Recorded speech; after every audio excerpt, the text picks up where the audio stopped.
Good afternoon, folks, and thanks for joining us. My name is Tim Wheaton. Welcome to Kickin It with Tim and the Mechanic. I'm Tim. He's the mechanic. Brandon Cuttino, how are you doing today, sir? Good, man. Ready to talk some kickboxing, man. Had a lot going on in the past, and we got a lot of stuff to talk about for the future, man. Boxing is definitely been coming alive this year in 2022. You know what? And not just kickboxing. We've had some incredible stories and some incredible fights and some incredible events from kickboxing. But the stories that are kickboxing adjacent are worth covering. Just this past weekend, the former two-division Glory champion, just like years, what? Are we talking a year and a half removed from his Glory kickboxing career, is now the UFC champion via TKO against another kickboxer? I mean, he got it done. Mr. Pereira, Alex Pereira, poet time. He did it. He did it. What was your reaction to the fight?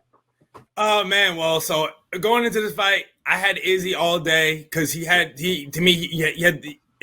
more options to win, and which of course the fight was playing out how I thought it was. Izzy was winning, in my opinion, going to the fifth round. I had him up 3-1. Even the judges had him up 3-1 as well.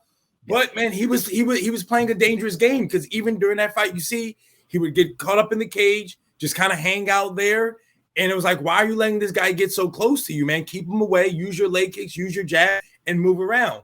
But I mean, in the lead up to the fight, he was talking about Alex Pereira was the one that was going to get tired, was the one that was probably going to get gassed out. But maybe in the end, he's the one that got tired, which is why he just stood up against that cage instead of moving around. And boom, he got caught with that left hook, and the rest is history.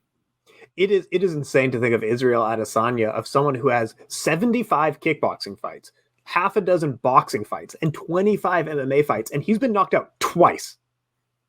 Both of them by Alex Pereira. It's one of those insane things. But yeah, the stoppage, at first I didn't love it, but I also had to remind myself, like, after more than 100 fights in his career, there's no reason that 4 more hooks to his brain is going to do any good for him. It's probably good that it was stopped. Also, if that was in a ring, he would have fallen out of the ring. He was leaning against the cage.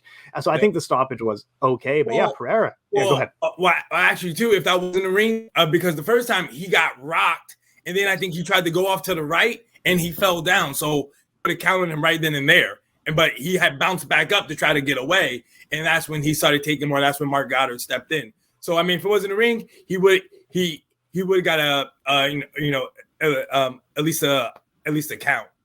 Oh yeah, he would have got a count, and he might have actually rallied back because it's such a different sport. But it's insane. I mean, well done to him. Well done, Alex Pereira. Just one of the coolest stories I think in combat sports history. This stoic man. I mean, good for him. Good for him. Right? Anything else you want to say on that one? Kickboxing over MMA. All day long. Also, I mean, not really kickboxing adjacent, but it's too big of a story not to cover off. But the sad passing, the untimely passing away of Anthony Rumble Johnson, someone that I watched growing up. He had incredible skill and incredible raw power from welterweight to light heavyweight. He was in title contention pretty much throughout his entire career. Just very sad passing at 38 years old. Brandon Cuttino, what are your thoughts here? Yeah, man, very sad. Like I said, he didn't really compete in kickboxing, but he really was known for his power. So he kind of was a striker. He would do head kicks, had the power in his hands as well. You just always want to show your respect to these combat sport athletes. Oh, absolutely. But we got a lot to talk about on the show. We have covering off past week, Glory Rivals 3 and Enfusion 115. We will be previewing Glory 82, both one championship events, and then the upcoming Enfusion card as well. So let's start right at the top. Glory Rivals 3. I do want to talk, before we get to the main event, I do want to talk about Jay Overmeer, the welterweight. He looked against Robin Kurek. We thought this was going to be a tough fight because of how good Robin is, how highly respected Robin is, a former Enfusion champion, I believe. Jay Overmeer, this was a masterclass. The switch knees, the switching of stances, everything about this. Jay Overmeer rose to the occasion and surpassed what was needed. He looks exceptional. Like, am I off my game here? Am I wrong? Am I seeing something that's not there? Like, stop me when I'm wrong here. Oh, no, Jay Overmeer came out guns a-blazing, and he didn't take his foot off gas. Like basically Kirk, never got a chance to get settled, never got a chance to get into the fight. It was Jay Overmeer the whole time, and he just put it on him. Just insane. Like, that's the thing of, like, there's so little to cover off just because it was so one-sided. It was so highly skilled. Like, even they kept putting up the punch counts on screen, and it was just like 100-1, and it's like these insane numbers. But yeah, Jay Overmeer came out of this fight flawless. No damage. Upcoming at Glory 82, the vacant welterweight championship will be on the line, and I have to think that the first contender. I know Hamicha is just out floating in the abyss, but I have to think the first contender is probably Jay Overmere. Am I wrong on that one? No. It's like we talked about leading up to this fight, like saying Jay Overmere is somebody who they're definitely promoting, who they're definitely pushing. Like I said, Hamcha or Micha, however you want to say his name, he's on the sides, he's hurt, he's injured, so we don't know when he's going to come back. That's why I think Jay Overmere. Well, I wouldn't be surprised. I say Jay Overmere will probably be there, be in the crowd. Whoever's the champion, next you know, Jay Overmere could be in the ring, or at least the camera crew will just always pan at him to let him know, be like, hey, this guy is next. Oh, absolutely. And I think also on Glory Rivals 3, we also saw another top contender get crowned. At light heavyweight, Ibrahim El Banoui got a win over Muhammad Bali. First round knockout, just clean, easy, got the job done the first 2 minutes of this fight here. I think this man is next in line for the light heavyweight throne in Glory. What do you think of this matchup? What's next for the winner here? That this guy loves being on Glory Rivals cards, because when he's on Glory Rivals cards, he's getting knockouts, he's getting dubs, he's loving it. Like I said, dude, he looked so good, man. He was calm, relaxed, picked his shots, didn't rush anything, just took his time. His opponent came forward, he basically ran right into the right hand, and it was over.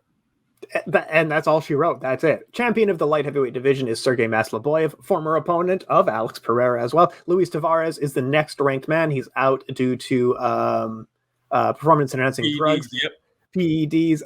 Donegi Abina is also there. I mean, that's a good one. He's coming off of one win. So El Banoui and Donegi Abina are the two guys kind of at the top of that division. But yeah, it's fun. I want to say that, man. Vinny Showman, credit to him, man. He was trying to get Bonita to say something, but apparently his English isn't that good, and so he had to get his coach or somebody to translate for him.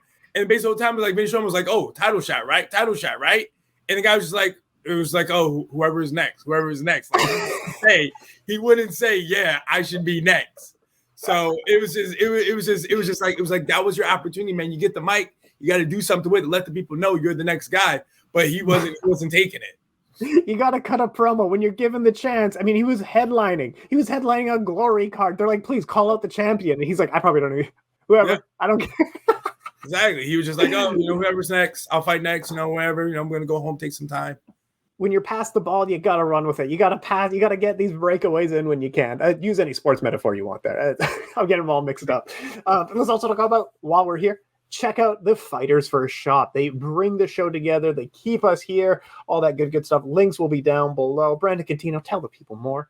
Yeah, man, hit us up. Fighters First Shop. Saying you got my collection. You got Tim's collection. You also got the show's collection, Kickin It. Saying one of the first, like saying Tim's wearing one of our shirts. We got the other shirt that's purple as well. And then of course, man, there's a whole bunch of other stuff on there as well that you guys might like. Hey, like I said, holidays is coming, baby. Black Friday sales. Christmas is coming up. Hanukkah's coming up. Kwanzaa's coming up. Whatever you guys are celebrating, get a gift for that person. Absolutely. And you know what that person wants. It is merchandise from the Kickin It show. Come on.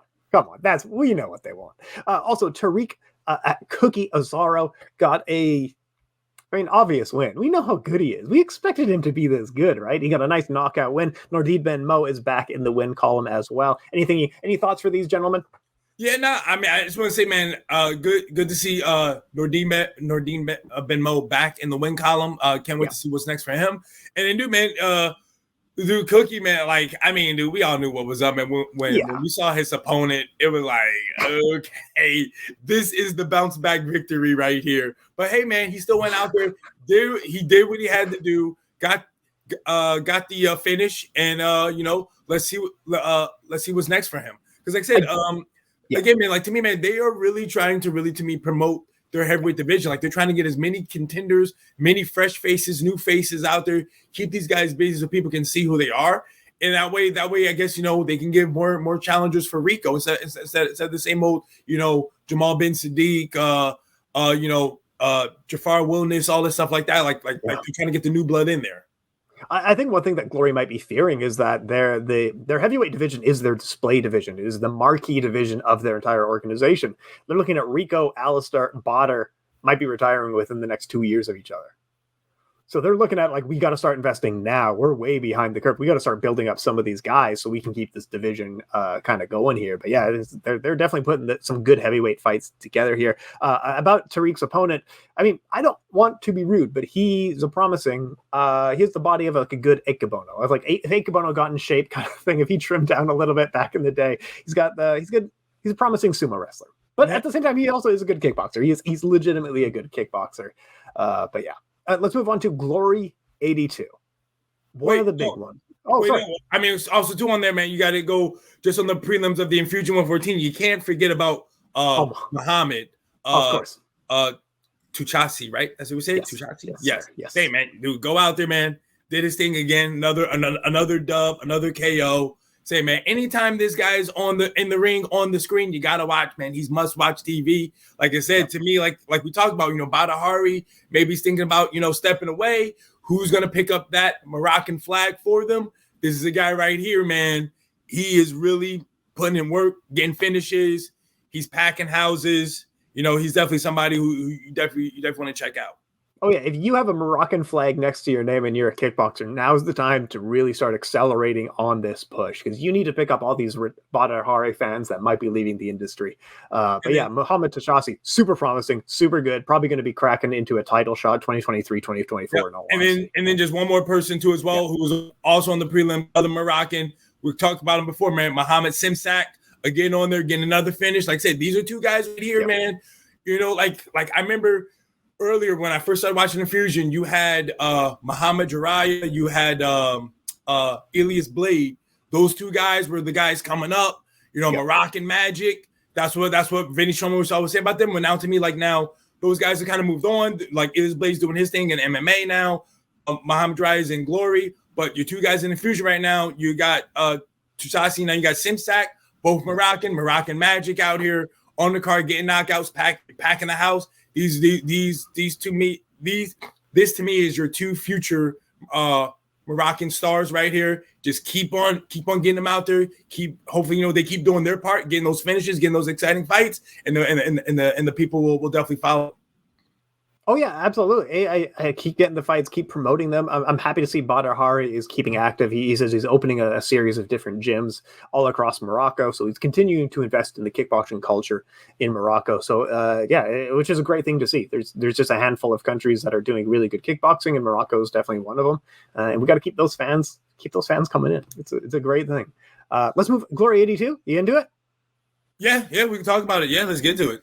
Let's do it. It's one of the main numbered events coming up for Glory here. It is a heavyweight showdown. We did talk about it a little bit already, but let's sink our teeth into it a little bit. The top-ranked Antonio Plazabot, coming off a series of knockout victories, will face a young K1 legend. Raul Catinas has some of the best fights in K1 kickboxing history. He has some impressive wins over ranked fighters. He had wars against incredible fighters, retired for a short time, and now he's coming back in the main event. Antonio Plazabot versus Raul Catinas. What do you see? What do you think of this one?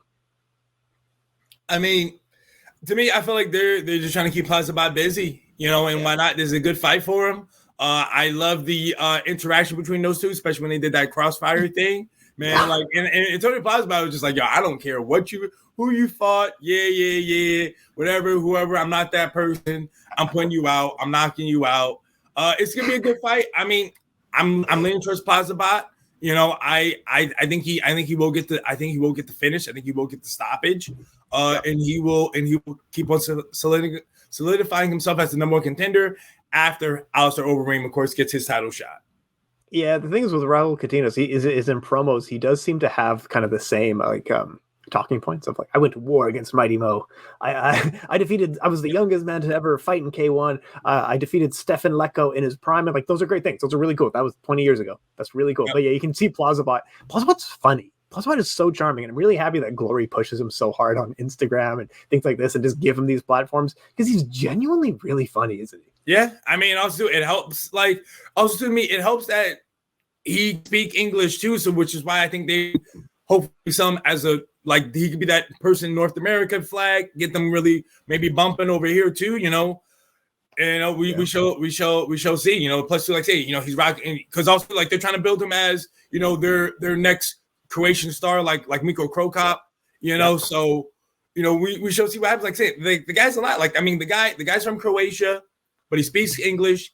He trains in the Netherlands. So, I mean, he's hitting 3 different markets for you, if you know how to promote.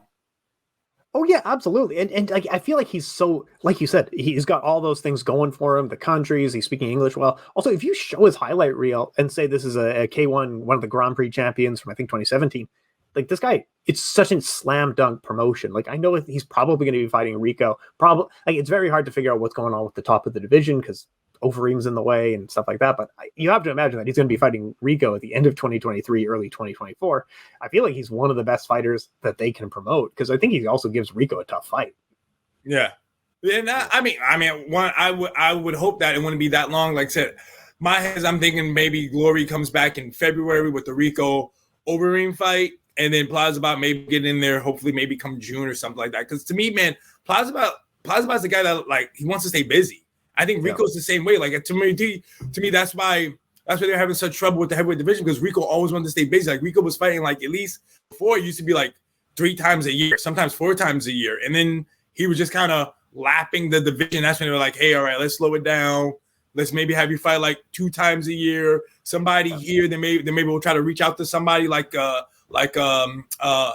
Bigfoot, Silva. Then there was a time where they had the heavyweight champion from Enfusion, Lazar, I think, right? Yeah, I forget off the top of my head, but yeah. They had him come, like say, bro, he was lapping the division. They had to go outside of the organization to try to get people for him, because that's what Rico wanted to do. Like, he liked to stay busy as well. So to me, like, you got these guys that are like, that want to fight, like, they want to stay busy. So that's why, to me, I think that's why Glory's just kind of trying to get this heavyweight division going more, so that way they have more bodies for these active champions. Yeah, and it'd be great to see Rico continue. Like he was active for a bit, and he was taking fights, like you said, against Bigfoot Silva, which was like, but now he's got some contenders, and they're exciting contenders too. These are banger opponents. And if you told me next week that, like, Plazabot's out due to injury, he's going to be out for a year, we're going to have Rico fight Jamal Ben Sadiq for the 4th time. Like, okay, that's a great fight. It's great. Yeah. Let's keep these guys active, because there's dangerous fighters for Rico in that heavyweight division. Yeah, I mean, you're saying, like, we just talked about Cookie's coming. Yeah. He got some pop. Of course, can't forget Levi Rickers is still there too. Yeah. He's developing. He's getting better. So it's building up here. Also, on the Glory 82 card, the vacant welterweight championship, as we referenced earlier, Aleem Nabiev from Azerbaijan, the number 1 ranked kickboxer at welterweight, according to Beyond Kick. He's like number 2 according to Combat Press. So it's all over the place right now. He's going to be fighting Andy Semler of the Netherlands.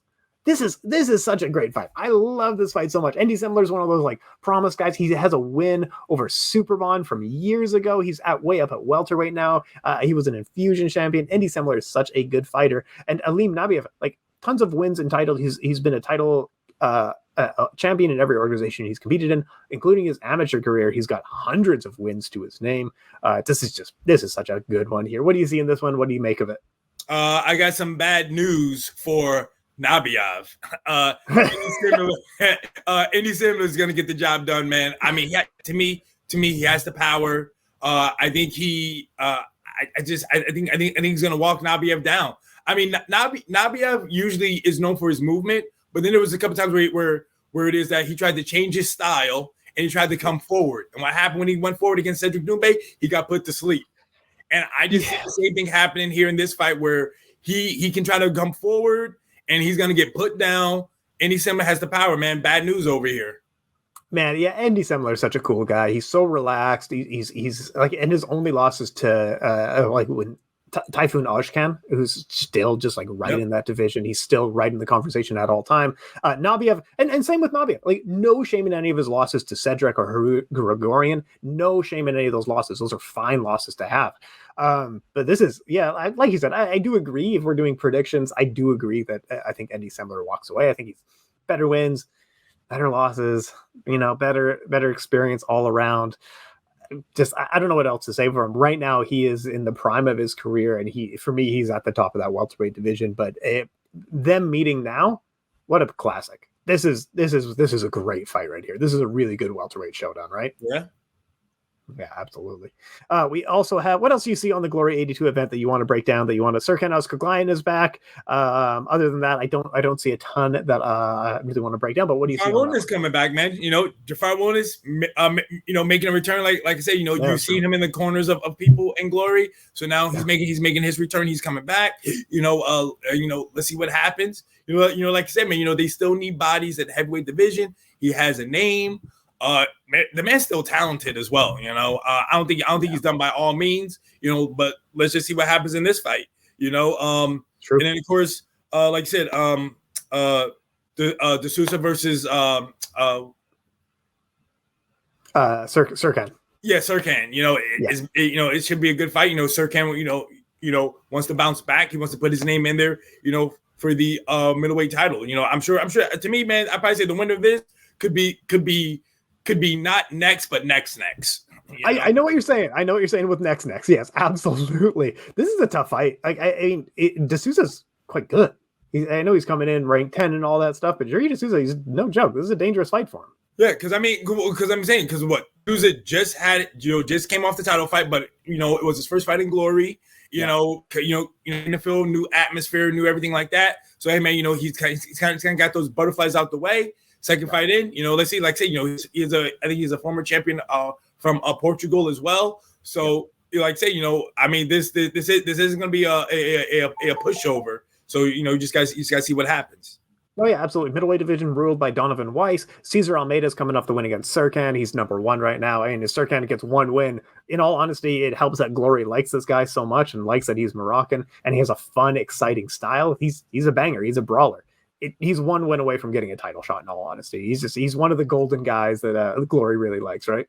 Yeah, I mean, and also too, in my weight class, my lightweight division, Gershon is back. Got to watch him. He's the 5th ranked over here. Fight against a newcomer. So let's see what happens. But it's cool. It's cool to see that Gershon is staying busy over here. Oh, absolutely. Man, it's good to see kickboxers keeping busy at the highest levels. I love to see it. So that is Glory 82 is booked for November 19th. Glory 19. Sorry, not Glory 19. November 19th is going to be a busy weekend. There's not a ton going on in other sports. I checked. There's nothing there. But One Championship is going to be having consecutive shows. They're going to be having a show on November 18th on Prime Video, and then they're following it with 1163 on November 19th. So it's going to be a very busy weekend for us Kicky fans here. Let's start with, what do I have in front of me? One on Prime Video 4. I don't care about the main event. Who cares? Let's talk about the men's main event for the boys. The Flyweight Muay Thai World Championship will be on the line as Rodtang, the Muay Thai phenom, is going to be looking to defend his title against the strawweight world champion, looking to become a 2-division world champion, the Italian, the Hurricane, Joseph Lasiri. This is a banger. This is a fun fight. You got champion versus champion on the co-main event of Glory. Oh my God. One on Prime Video 4. All right. What do you see in this matchup? What do you make of it? Man, I mean, shout outs to Lasiri, for trying to become a double champ. But I mean, dude, this is Muay Thai. This is Rodtang's world. Man, plus Rodtang, man, just has that chin. I mean, hey, man, eventually the chin will go. But I mean, until I see it happen, I got to go with Rodtang. I think he's going to just walk forward, maybe clinch up, throw a couple of elbows in there. And but I just think he's going to get his hand raised. It's a tall order. Joseph Lasiri, no one expected him to beat Prajanchai, and he dominated him so bad that Prajanchai gave up on the stool. Like that was an insane storyline. And I feel like that is a highlight of that's one of the best things that happened in combat sports in the past year. It's an insane thing. And I'm surprised that One Championship threw him Rodtang. Because Rodtang, I mean, it's a great storyline. Champion versus champion showdown. Joseph Lasiri is coming up in weight class, and I think he actually has a slight reach advantage, which is a little bit of surprise. Mm-hmm. But yeah, I mean, he's 30 years old. He's got 50 fights versus Rodtang, who's like a baby. He's 8 years old and has 800 fights or something insane like that. It's very hard to ever pick against Rodtang, and he's a favorite in this fight for a reason. But you know what? Joseph Lasiri, he's going to win. He's going to win by TKO. He's going to knock him clean out. I don't give a crap. Pick the weirdest thing. Flying elbow. Easily. Right. This is easily Joseph Lasiri's fight. Okay. I'll be down to watch it. I'll be down to see it.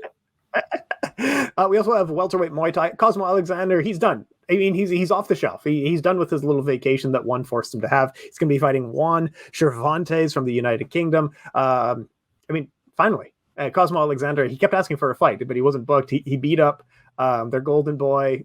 Sage North got so bad that one didn't even want him back anymore for some reason. But yeah, Cosmo's back. Gotta think he's probably going to win this fight. Cosmo Alexander is one of the most experienced kickboxers or Muay Thai fighters in history. Am I right? Yeah, no, yeah. Like I said, I feel like this is a fight for Alexander to get his hand raised. Like I said, he's been off for a while. Time for him to come back and show people that he should be in the mix for a title soon. Oh, yeah. No, absolutely. And I would absolutely hope so. He's such a talented fighter. Also, on this card, you have one of the staples of one championship, one of the pillars of the organization, Jonathan Haggerty, will be going up in weight. He tried twice this year to stick with flyweight, didn't make it. So he's going to be making his bantamweight debut in a Muay Thai fight against the Russian Vladimir Kuzmin. This is a bit of a tall order. I feel like Haggerty won't have any size advantages. I still think he's sharp enough to really get away with the win, but I feel like bantamweight's going to be a tough go of things. What do you make of this? Yeah, no, I mean, I always think that he will have the speed advantage because to me, man, he just got lightning. He got lightning in his hands and his kicks. So I think he will have that going for him. But I mean, they say he's getting older. He's getting bigger. It's hard for him to get down to that weight. Let's just see how it's on the scales. Let's see how he packs on the size. Yeah, I like a lot of people don't maintain the size, or sorry, they add on size and end up losing some cardio, or they end up losing some speed, or some people just go up in weight flawlessly, like it wasn't a big deal at all. So we'll see how Haggerty does, but it's bantamweight Muay Thai in one championship is quite good. It's one of their marquee divisions with Nongo as the champion. Liam Harrison is in that division. You guys got like Aliverdi Ramazanov. It's a good division. This is the thing of like Haggerty was the guy at flyweight. He was the number 2, but just couldn't beat the number 1. At bantamweight, he's just in the mix. This is a dangerous division for him. It's a tough move. Yeah, but hey, man, if you're just in the mix, you start ranking up W's. People gonna start knowing who you are. Oh yeah, absolutely. And of course, my boy Eddie Abasolo will be making his long-awaited debut in one championship. He's going to be fighting Liam Nolan from the United Kingdom. Of course, I'm picking Eddie Abasolo. Get out of here. He's kicking off the whole card on one on Prime Video. What do you think of that one? Of course, man, USA all day, got to rock with him. I remember watching him on Lion Fight, a couple of times. I know he's out in California, on the West Coast. But like I said, man, this is his time to shine. He's finally made it to the big stage, as they want to say. And let's see what he does with it. Yeah, I'm looking forward to it. Hopefully he does well. He's been jumping around. Like he's fought in tons of different organizations here and there. Eddie Abasolo going to make it. But the next day you have 1163. This is going to be headlined by a bantamweight kickboxing world championship showdown between the Japanese world champion Hiroki Akimoto. He's going to be fighting one of the staples of Muay Thai. He's going to be fighting Pechnetong Pechfrigus. Hiroki Akimoto won the title against Cuttino in one of the greatest fights in kickboxing history earlier this year. What do you make of this one? What do you think? I'm going with and still. Like I said, I picked him. I picked him to win the belt. I'm gonna pick him to keep the belt for a while. Said, dude's been sharp, man. He got the speed. Has beautiful combinations, movement. He moves real well. I just think he's gonna have. I think it's gonna be too much, and he's gonna keep his belt. Yeah, I completely co-sign with you. Hiroki Akimoto, I mean, he was struggling to find a gym. He switched. He's now training with Sihir Bhattarzada, which is just insane to think that there's like a washout UFC fighter is now one of the better coaches in kickboxing. But yeah, Sihir Bhattarzada completely turned his career around. Or didn't turn his career around, but really made a champion out of him. Yep. The Capitan fight required him to dig deep and push further than he thought possible, and he continued. He's a great combination striker. He's just high-low constantly, karate base. It's all good things, but I mean, Pechnetong is for a Muay Thai fighter, he's a geriatric. He's 37 years old with over 400 fights to his name. I mean, he's still doing well if you look down the record, but for the last few years of activity, the win against Zhang Zhalong was good. He controlled the fight, he controlled the distance, and he looked fair winning that fight. But fighting for a world championship, I have to think like this is Hiroki Akimoto all day, right? Yeah, I mean you gotta remember, all right. The guy has over 400 fights. I mean, he definitely has experience well seasoned. He's gonna know. He's gonna know some tricks. He's gonna know. Nothing to me is going to surprise him. But to me, I just think that Hiroki has the speed advantage, and like I said, man, he comes up with combinations. And I just think he's gonna be able to put it on him. Yeah, I think Petchtong also was getting frustrated in his previous fight because he habitually, like after 300 fights in Muay Thai, 400 fights in Muay Thai, you're just going to start clinching out of habit. It's what you were doing for your entire life. Last fight was in kickboxing, and he was getting frustrated with the clinch. It's not a great fight for Petchtong, but yeah, Hiroki Akimoto all day. Also, it's going to be the final of the heavyweight kickboxing World Grand Prix with the light heavyweight champion Roman Curricula will be fighting Iraj Azizpour of Iran. What do you think of this one? What do you think? I feel like this is a Curriculov W just waiting, just waiting. They put it together, I feel like, just to keep some of these guys busy. And like, I don't think one championship has enough fighters to really fill out a one division. But if they do an occasional heavyweight Grand Prix, they did 4 guys. It was clear from the start that this was probably Roman Curricula's thing. Yeah. You know what I mean? He kind of asked for it. I just think he's the better martial artist all around. And like I said, I could see this probably being a first round stoppage. All right, cosign. I completely agree with you. Strawweight Muay Thai, Asahani Shinagawa will be fighting Rui Boatello, and we also have heavyweight kickboxing with Bruno Chavez going to be fighting Ahmed Kernjek. Cool, and that's everything. So that's one on Prime Video 4 and 1163 this weekend. Then we also have the Enfusion card. So this past weekend we had Enfusion 115. Raymond Bonte got a grinding decision, closing the distance, constant clinching, knee work against Badr Ferdocious. I think Badr was quite upset with this one because it's a frustrating loss to have of some guy very clinch heavy, closing the distance constantly. But he got the win done there. Rydell Volgesberg got this was a close decision against Tariq Laichant.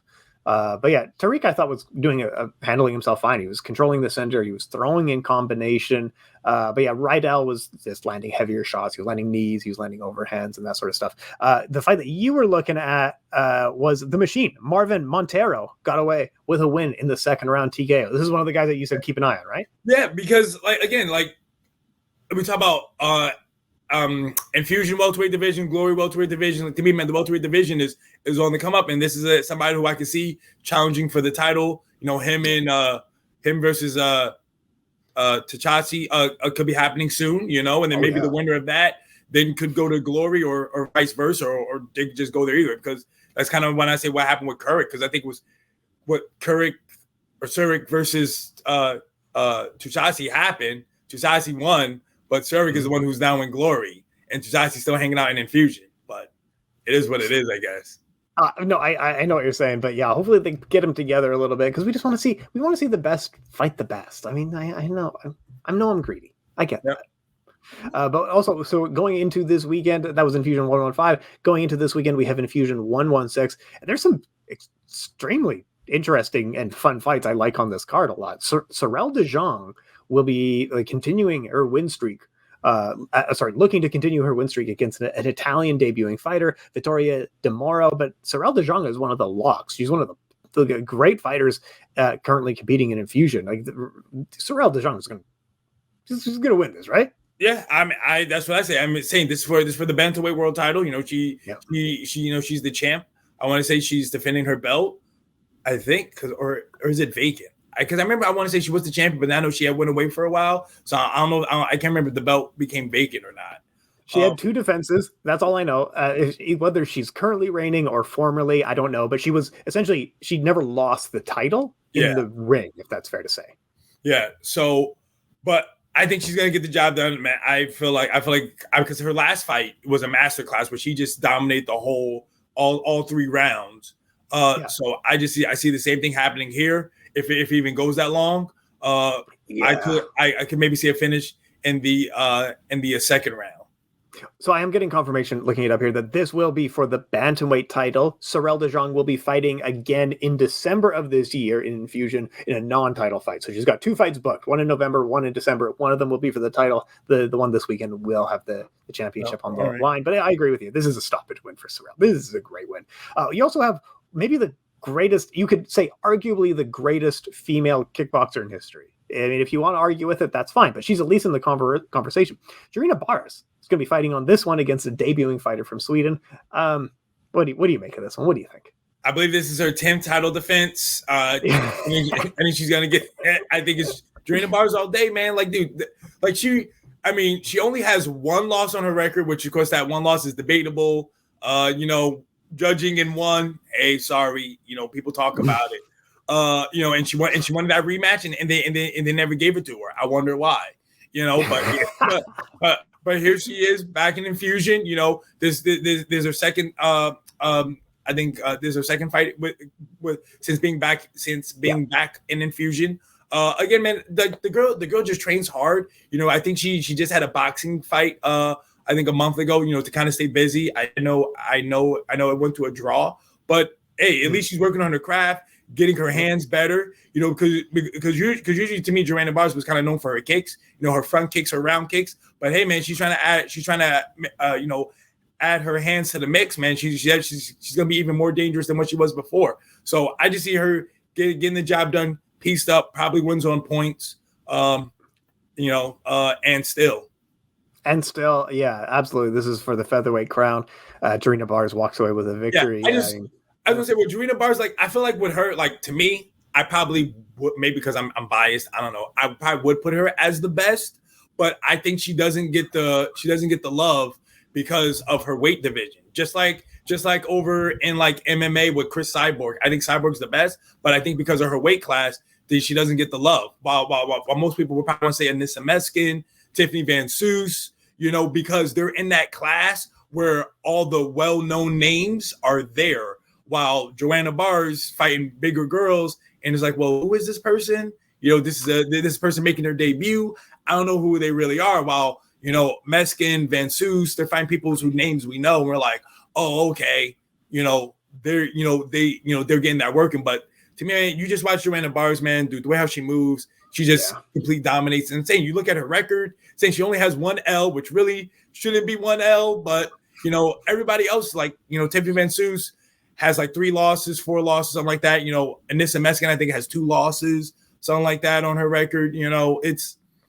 But I mean, hey, man, they're all great. Like I said, at least I will at least always say Jarina Barrs at least top 3, but to me, I feel like she would be, number 1. Even same thing, like talk about with boxing, Katie Taylor, Clarissa Shields, and Amanda Serrano. Everybody wants to say Katie Taylor, Amanda Serrano, 1 and 2, Shields is 3. But to me, Shields is still undefeated. I mean, they're all undefeated except for Serrano, but Shields, again, fights in a bigger weight class. Don't really know the girls there. So I feel like she doesn't get the love that she really, truly deserves, But while Katie Taylor's in that mix, that 135 division, we got plenty of names. We know these girls type of deal, or girls who fight at 130 or 126 will move up to fight her like, an Amanda Serrano, and they get those names like that. But that's just my thing. My thing is just like, I always think about it's just, hey, she's in a bigger weight class. She doesn't really kind of get the love that she truly deserves. But I'll always give her the love she deserves. That's right. No, it's very tough. Even in very dense divisions, it's very hard to compare across different generations and to compare across different weight classes for any sports athletes, because the conversation will always devolve down to who do they beat? Who do they beat? Do they beat anyone good? You can't beat anyone better than who you're offered or who you're competing against. She couldn't have had better competition because there simply wasn't better competition. She beat everybody in front of her, or everybody notable in her weight class at the time. But yeah, there's just not a lot of, for female kickboxing, there just hasn't been a long history. There hasn't been an amazing, essentially the greatest female fighter of all time, no matter what your argument is, she's probably fighting right now. You know what I mean? Maybe Julie Kitchen, maybe, but more than likely this woman is competing right now. But yeah, all the divisions are kind of thin, kind of a mess right now. But yeah, any argument you say that this person is definitely the greatest female kickboxer of all time, okay, I'm not going to argue with you. That's great. Jarina Barrs, definitely on the list, definitely one to look out for. She's probably among the greatest. Yeah, and she's fighting this weekend. What else do you see on the Enfusion 116 that you like that sticks out to you? Oh yeah, I was gonna say just under me, you know me, man, king of the lady fights. I gotta go with Nina Van Dulum. She fought as well. I think last June. I think she fought for the flyweight title. It was basically a coming out party for her. She's fighting again, but I guess this is a non-title fight because I don't see that the title's on the line here. So I'm looking forward to seeing her fight as well. Yeah, no, I don't think it's a title fight because it's on the undercard. It's on the talents portion of this. I imagine it's not a title fight, but maybe I'm wrong. Yeah, because that's how I think Sarah DeJong's fight was at her last fight, because I think she was on the talent portion as well. Like I said, I think hers was a non-title fight as well. Because I remember too, I think that's when people were trying to say, oh, let's maybe have I think they were trying to talk about a Sarah DeJong versus this girl Nina for a while. I was like, well, let's let her get some fights in. Yeah, kind of work your way up a little bit or get some more experience before you start really fighting the cream of the crop of that division. But yeah, that's it. Kickboxing for the last couple of weeks. We covered everything. We covered everything upcoming. Brendan, did we miss anything? Something I'm forgetting? I feel like I'm forgetting something. I mean, dude, there maybe could have been a Crush event, but dude, they be coming out some weird times. So sometimes I miss them a little bit. But I wish I could catch the replays, or like live is just way off in the time zone. I can't quite get it. But yeah, I wish I could get the replays. Anyway, Enfusion, as I've been corrected, you can get it on their Facebook under live videos, not under videos. So I was looking like an idiot. It's under their live video section. You can catch all their events historically. You can catch the Enfusion 115 as we were discussing, and that's where Enfusion 116 will be as well. Yeah, I don't think we missed anything. Just looking at it here, there wasn't even a crash. Look at us. Right. Look at us. We're on top of it. Of course, we covered everything that existed. Oh, amazing. Brandon Cuttino, you get the last word here. Talk us on out of here.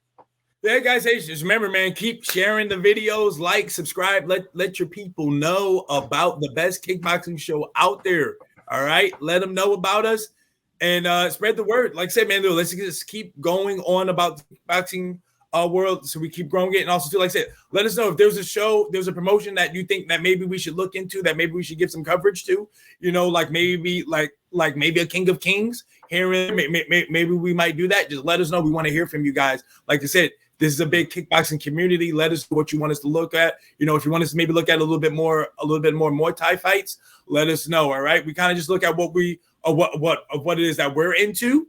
And then we just try to talk about what we like, and we share it with you guys, and you guys seem to like it too. But there's something else that you guys are into, let us know. Yeah, no, absolutely. Brandon, appreciate that so much. And we'll talk to you in a couple of weeks. All right.